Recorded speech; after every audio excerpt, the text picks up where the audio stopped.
It's no secret that stress sucks. We are all very familiar with the negative impacts that it can have on our emotions, but what we oftentimes don't realize is it can physically kill us. It's linked to the 6 leading causes of death in the United States. So knowing how to reduce and how to eliminate our stress is one of the most valuable life skills that I can think of. And that's what this video is about. It's about the 3 levers that each and every one of us has to eliminate the stress in his or her own life. But before I get into that, we've got to cover the biggest misconception that I hear all the time, and I even am guilty of myself when it comes to stress. And that is externalizing stress, saying that it comes from an event, that it's this job interview that we have, that it's a conversation that we have coming up that we're nervous about. Or maybe we're just nervous about flying on an airplane and we think that that is creating the stress. The truth is, there are people all over the world that just do not get stressed about those things, right? People that can walk into a job interview cool as a cucumber, or who can fly on an airplane without caring. I happen to be one of them. It doesn't bother me. But there are other triggers that I have and that I'm sure you have. So for the rest of this video, I encourage you, play along with this. Go through the exercises for one particular thing that you know causes you stress in your life, and let's see if we can eliminate it for good. So let's start by defining what stress actually is. It's a mindset, and it's this. Stress comes from needing to have something turn out a certain way that we feel that we can't control and that we worry could go badly. Those are your 3 levers. That sentence has all 3 components that we can use to destroy stress. So let's start at the beginning with this first part. Stress comes from needing something to happen. If we stopped needing things, if we stopped getting so caught up in what we wish would happen and trying to control so much, we wouldn't feel stress, right? This is the whole Buddhist philosophy, is letting go of desires. Now, I don't advocate going that far.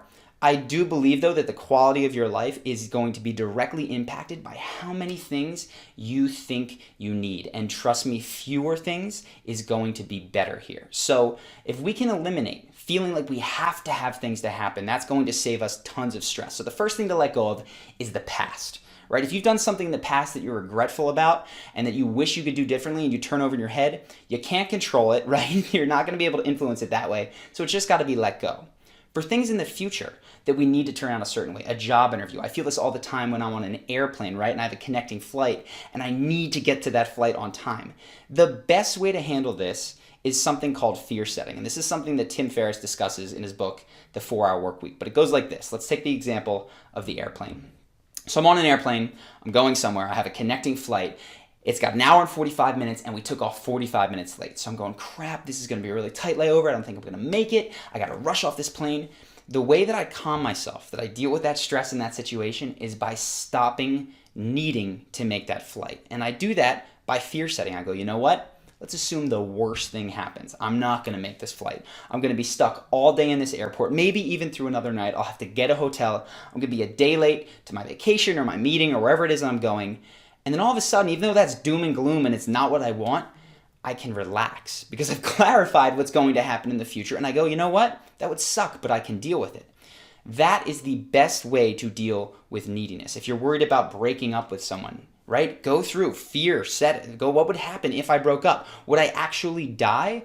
Or would I be sad for a while and get over it? If you left your job or were fired, would you starve, live on the street, right? And be left out in the cold? Probably not. You'd probably have to move in back home or with a friend or take a smaller apartment and a pay cut at a job you didn't like, but you would survive.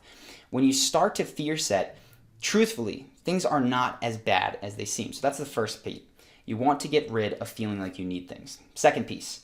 Moving on to the control part. If we can increase our feeling of control, if we can increase the feeling of certainty, we can actually reduce stress. And this is why most people, right, feel safer when they're driving than they do when they're flying. When they're flying, they have no control. When they're driving, even though it's more dangerous and way more people die driving, they feel like they're in control, so they don't get nervous.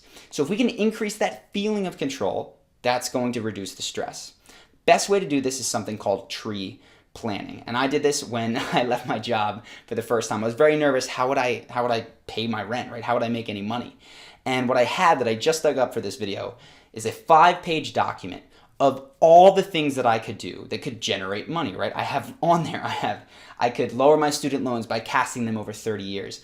I could reapply to college so that I didn't have to pay my loans for another year.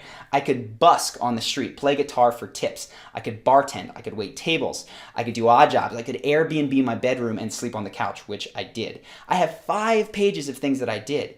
And the weird thing about this is even though I left my job, and this is a longer story, but got down to $300 in my bank account sleeping on a floor, I wasn't ever stressed because I knew, okay, if I get to the end of this and this business doesn't work, all that I have to do is go back to this sheet and start at the top and work my way down, and I'll be fine. It won't be pleasant, but I'm not going to die. So when you can kill that uncertainty by tree planting, and the reason I call it tree planting is because most people have a stick plan. Here's where I am, here's what I need. If I don't get there, I'm screwed. It's terrible. A tree plan has different divergent paths, right? If that doesn't work, I'll go here. If that doesn't work, go here. If that doesn't work, go here. When you have if-then statements in your plan, you have more certainty that it's going to work out. That's going to reduce your stress. So that's the second thing. We've got fear setting, we've got tree planning. The third part, you think will go badly. Now, for this, I know that I've used airplanes a lot, but it's actually because my roommate inspired this. And he is somebody who is really not stressed in his life, but when he gets on an airplane, he gets very nervous. He's worried that it's going to crash. And I always found that interesting about him, which is what made me start thinking about the ways that stress occurs in our life. And for him and me, the difference is not that I need my life any less than him. The difference is not that I control the airplane more. The difference is that he thinks it's going to crash and I think that it's going to land safely. So the best way to change our beliefs, yes, he's read the statistics, he knows, but we want to do that on an emotional level. And the best tool that I know of for this is an NLP tool called the Swish Pattern. You can YouTube this, Google it in greater detail, but I'm going to give you the 1-minute version right now.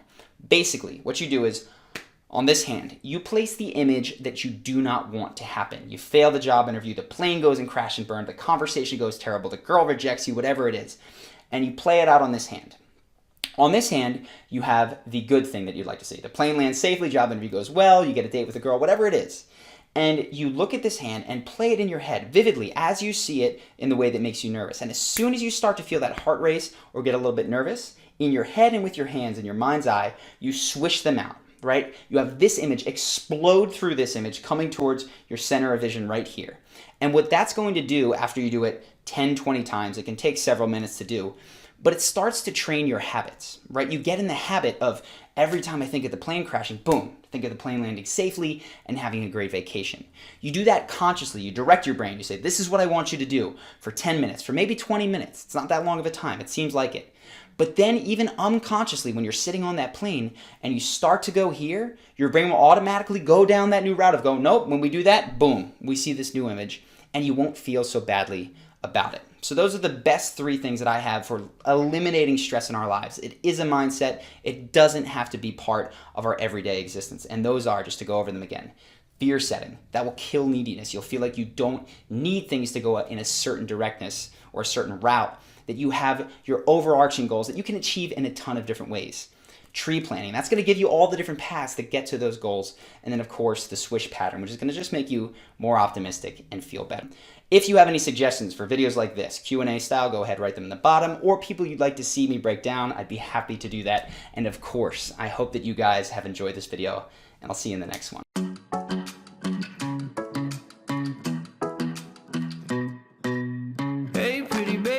In your way, 'cause you walked out so fast yesterday. No.